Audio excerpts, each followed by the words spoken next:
Bonjour à tous, je suis Adeline, femme, entrepreneur et passionnée par la santé et le bien-être féminin.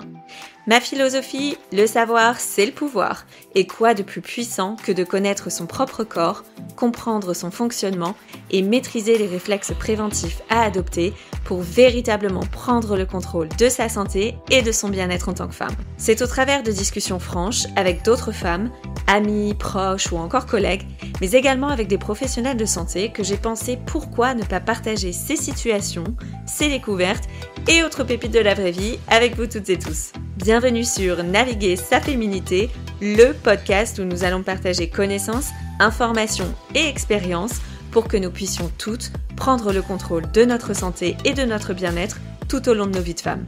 Alors, c'est parti!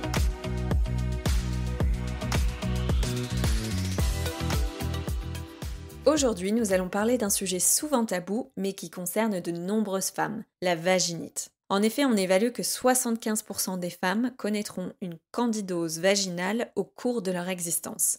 C'est donc loin d'être un problème gynécologique isolé. Cette inflammation vaginale, qui peut avoir plusieurs formes, est à l'origine d'inconfort et de gènes qui peuvent perturber le quotidien. Pourtant, avec une bonne compréhension de ses causes, symptômes et traitements, il est possible d'y faire face sereinement et surtout de prévenir ces désagréments dont on se passerait bien. Dans cet épisode, nous explorerons les différents types de vaginite, les signes pour pouvoir les déceler, leurs causes, mais aussi les moyens de les traiter et de les éviter.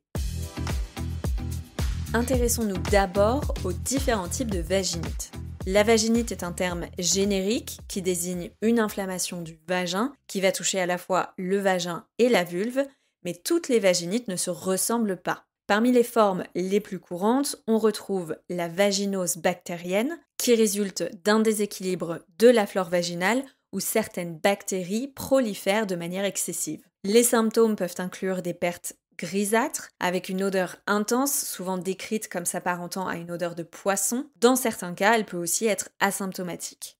La plus fréquente, la candidose ou mycose vaginale. Causée par une prolifération du champignon Candida albicans, elle se manifeste par des démangeaisons intenses, des rougeurs et des pertes épaisses souvent comparées à du fromage blanc.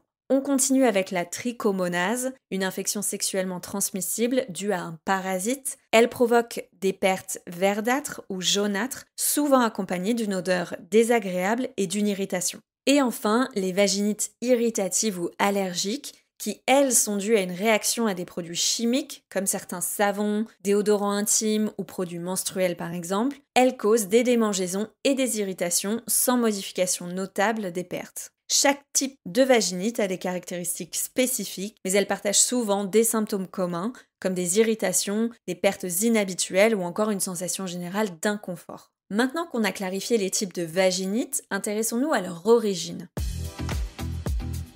Puisqu'elles prennent différentes formes, les vaginites peuvent avoir des origines variées. L'un des principaux facteurs déclencheurs est le déséquilibre de la flore vaginale. Nous l'avons déjà abordé dans un épisode précédent. Le vagin contient naturellement de bonnes bactéries comme les lactobacilles qui maintiennent le bon niveau de pH dans le vagin pour le maintenir en bonne santé.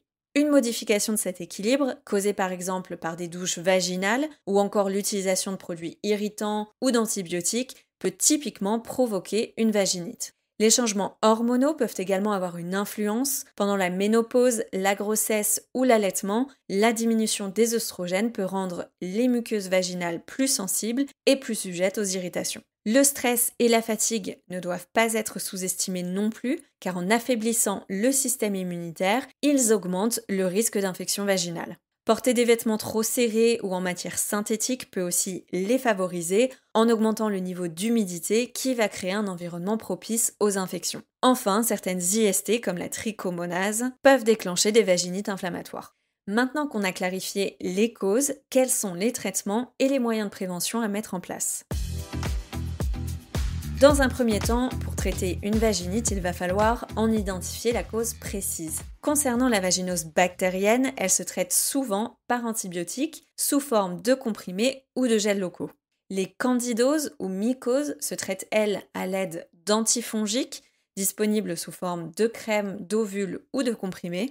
La trichomonase nécessite un traitement antibiotique oral qui souvent doit être pris par les deux partenaires. Et enfin, en cas de vaginite irritative, la solution est d'éviter l'exposition aux produits irritants et de privilégier des soins intimes adaptés. Mais évidemment, il est toujours mieux de prévenir que de guérir, alors voici quelques conseils pour éviter ce type de désagrément. Adoptez une hygiène intime adaptée. Lavez la zone vulvaire avec un produit doux, sans savon agressif et évitez les douches vaginales. Si vous êtes sujette aux vaginites, privilégiez les sous-vêtements en coton qui permettent à la peau de mieux respirer et donc de moins transpirer. De manière générale, évitez vraiment les produits irritants comme les déodorants intimes, les lingettes, les tampons, les serviettes parfumées ou encore les bains moussants qui peuvent perturber la flore vaginale. Faites également attention à maintenir un mode de vie sain avec une alimentation équilibrée, riche en probiotiques et du repos pour renforcer votre système immunitaire. Et enfin, parce qu'on ne le dira jamais assez, protégez-vous lors de rapports sexuels.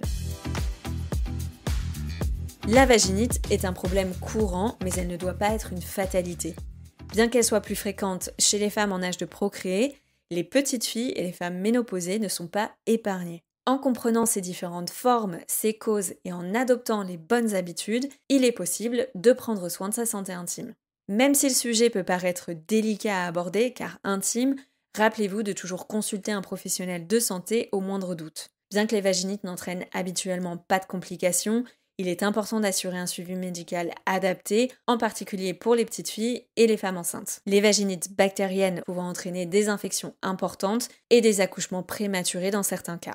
Pour plus d'infos sur le sujet, je vous laisse tous les liens en description de l'épisode. Si vous avez la sensation d'avoir découvert quelque chose de nouveau sur vous-même, votre corps ou votre santé aujourd'hui, je vous encourage vraiment à partager cet épisode avec les femmes qui vous entourent.